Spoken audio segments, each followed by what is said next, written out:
Muitas pessoas não dão o real valor às possibilidades de convencimento que uma planta baixa tem.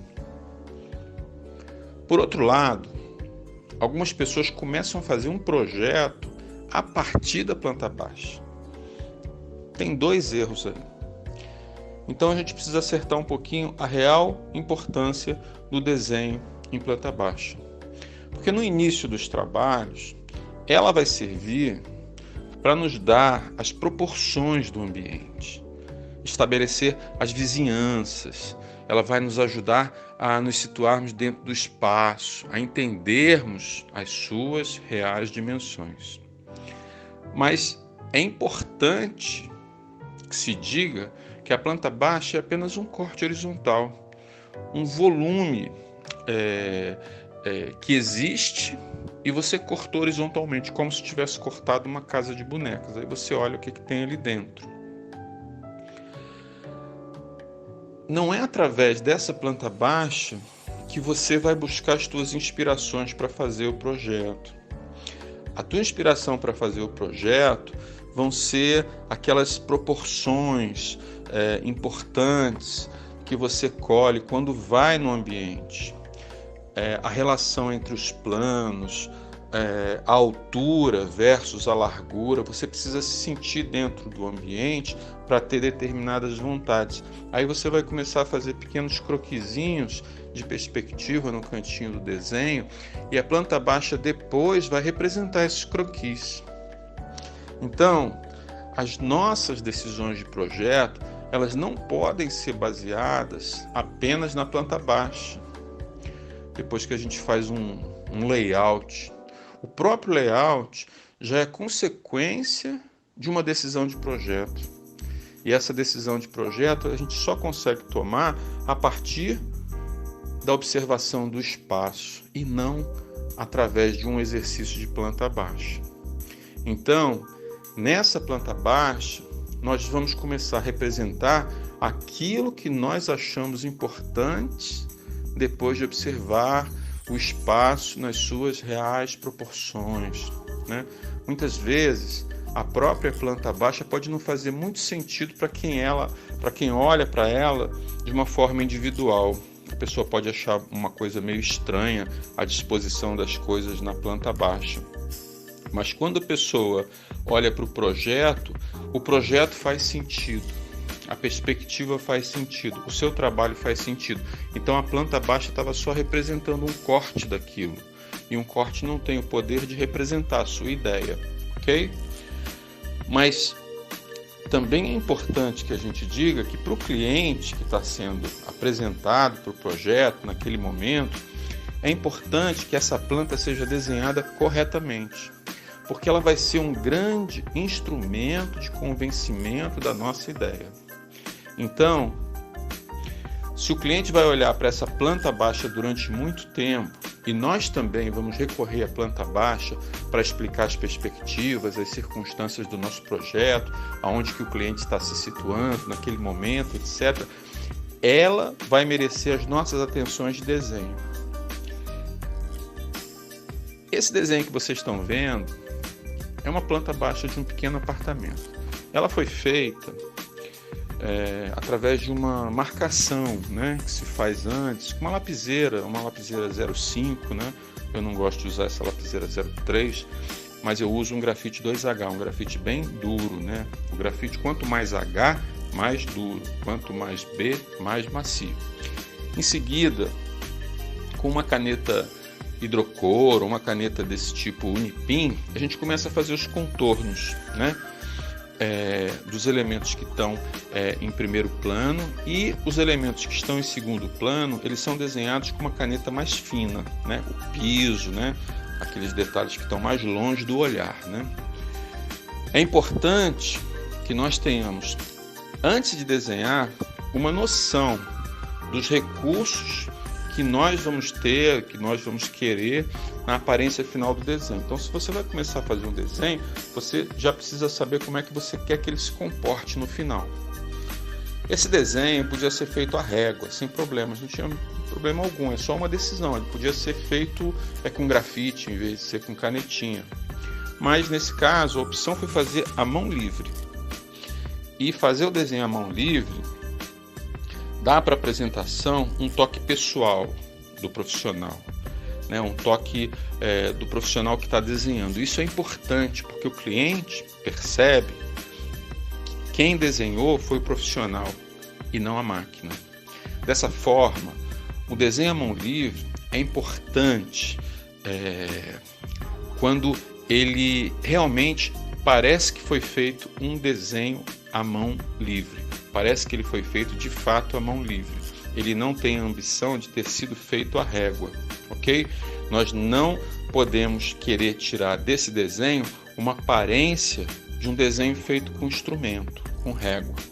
O nosso traço, ele deve guardar a imperfeição de um desenho feito à mão, ok? Se fosse para parecer um desenho à régua, era melhor de fato a gente usar a régua.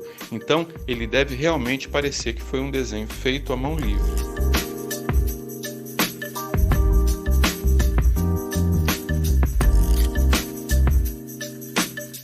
Outra coisa importante para nós falarmos é que nós temos desenvolturas cognitivas diferentes para a gente fazer um traço horizontal e um traço vertical. Há quem tenha mais firmeza na mão, um traço horizontal, e há quem tenha mais firmeza na mão, num traço vertical, uma pessoa destra, uma pessoa canhota. Mas os traços não podem ficar diferentes. Então, é por isso que nós devemos equalizar os traços horizontais e verticais de uma mesma forma. Da mesma forma, a gente precisa conseguir fazer os dois de forma igual.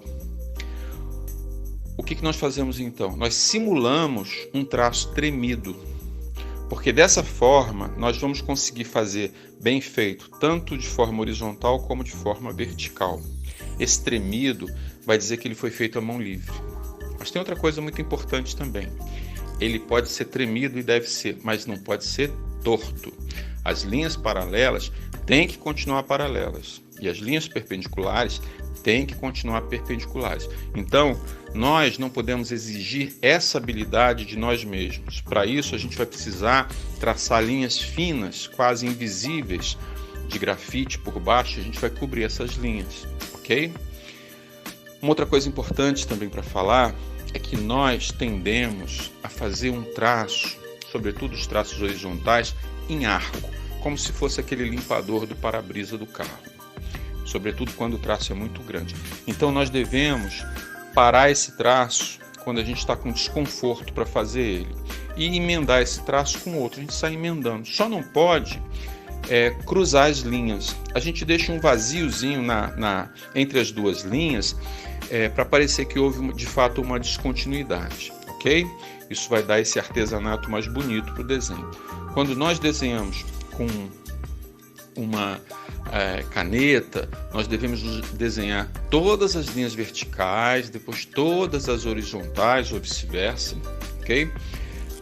E dessa forma a gente consegue ter mais organização na construção desse desenho. A gente deve seguir essa ordem porque isso vai inibir bastante um erro. Você vai construindo o desenho por etapas. Primeiro você desenha a planta, depois os móveis, as bancadas que estão no primeiro plano, né? E depois a linha de piso, de tapetes que estão no segundo plano, né? As cores que são aplicadas, elas são feitas através de canetas, aí que vocês estão percebendo, onde a tinta vai se misturando. Vocês podem perceber que as canetas não são todas iguais e os tons mais utilizados são os beges, são os cinzas. Por isso que é importante vocês adquirirem essas canetas comprando avulsas, porque uma caixa de canetas ela vai ter muitas cores que nós praticamente não usamos, como um laranja, um vermelho, um roxo, né? A mesma coisa com lápis de cor.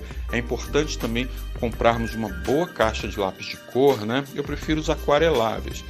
Mesmo que eu não use como aquarela, eles são mais macios. E depois a gente começa a comprar lápis individuais que nem precisam ser da mesma marca. Você testa, se você gosta, você compra, né? Eles podem parecer caros, mas vão ser muito mais caros se você ficar comprando caixas de lápis de cor, ok? Então, você vai ter um conjunto de lápis e de canetas bastante heterogêneo. E você mesmo vai identificar aquele que você gosta mais de desenhar, aquele que dá os melhores resultados.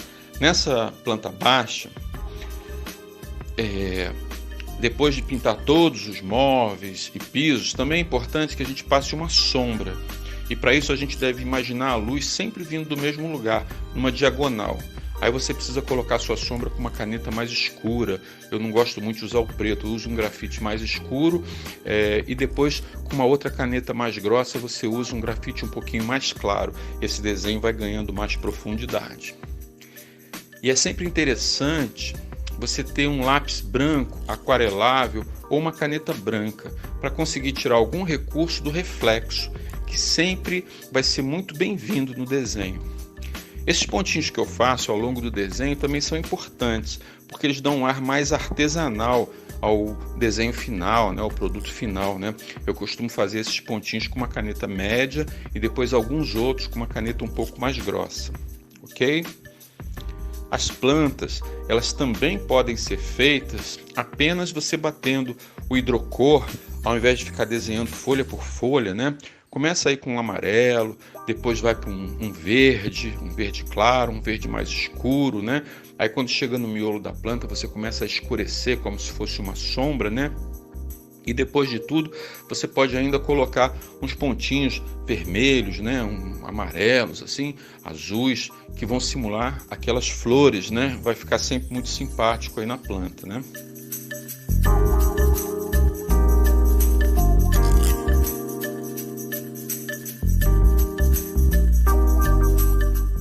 Outra coisa importante é a escala do desenho.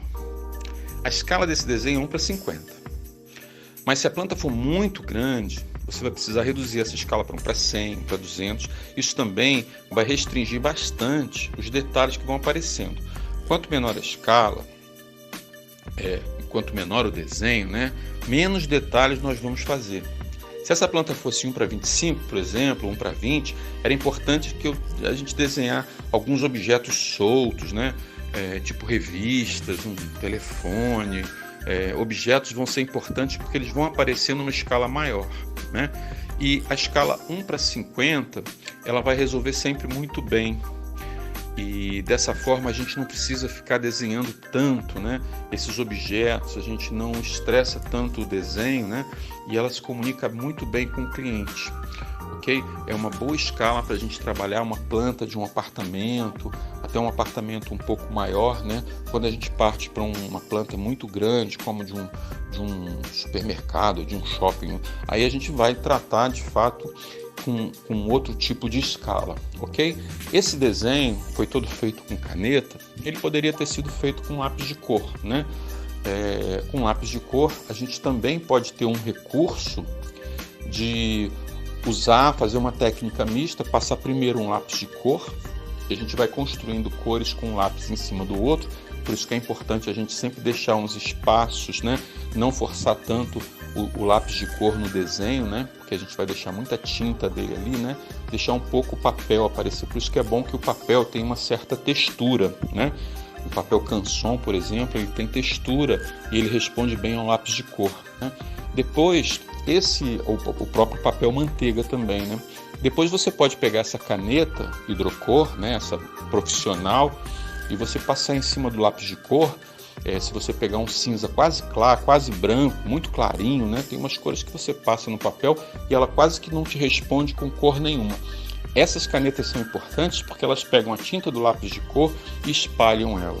Então, são recursos que a gente vai descobrindo sozinho, Então, o convite que fica para vocês é que vocês exercitem o desenho, porque vocês vão identificar qual tipo de recurso que vocês vão ter mais conforto e vocês vão gostar mais de fazer, de exercitar, Qual é o tipo de recurso que vocês vão curtir mais quando fazem uma planta colorida, um desenho colorido, A gente vai desenvolvendo as nossas habilidades e no desenho cada um vai escolhendo os recursos mais confortáveis, Eu gosto bastante de usar essas canetas coloridas, elas dão um resultado plástico bonito, interessante, as pessoas gostam, os clientes gostam, e também o lápis de cor, né? Então são esses recursos aí. Mas tem gente que gosta de aquarela, né? Pode parecer uma coisa difícil, mas é um recurso bastante interessante, né?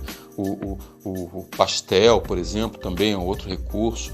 Enfim, desenhos em preto e branco. Há quem goste de fazer o desenho sem pintar. Então, vocês precisam de desenvolver esse tipo de habilidade, e isso não depende exatamente de talento, depende de vontade. É como a vontade que vocês tinham lá na infância de andar de bicicleta. Era tanta vontade que vocês não se preocupavam em cair e ralar o joelho, né? Então agora não há justificativa para vocês não invadirem uma aula, uma disciplina de desenho, né, tão importante para a profissão de vocês, ok? É isso daí, pessoal.